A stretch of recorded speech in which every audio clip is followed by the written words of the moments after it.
In this video, I'll be showing you how to change from a static or a dynamic IP address to a static IP address, or from a static IP address to a dynamic IP address in an operating system in Azure.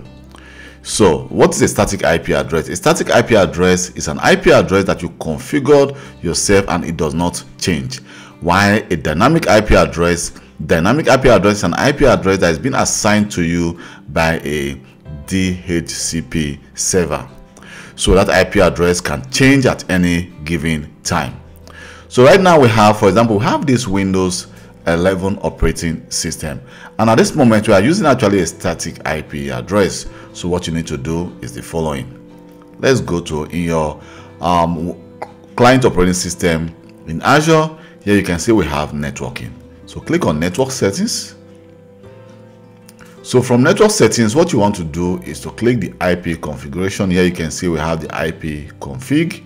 Click on it.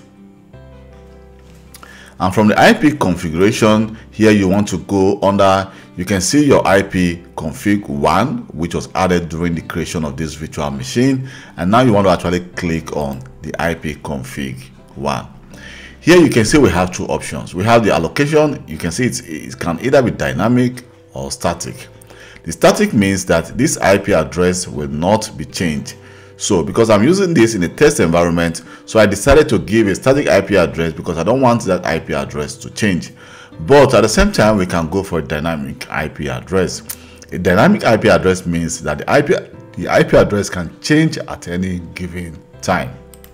So, and also if we decide to go for static, you can see what happens. You can see that the public IP address always remains the same.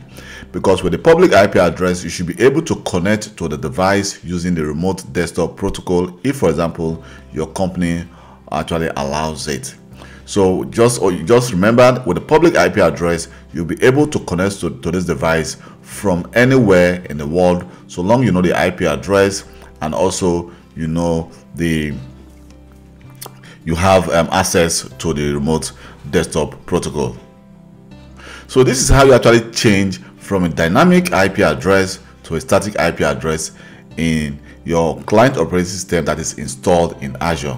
I will not advise you to actually change it in the operating system itself, because when you change it in the operating system itself, there may be a kind of a conflict. So it is better to actually change it here on your browser, and then every change you make here is going to be changed automatically when you log on to that device. You're going to see the changes there.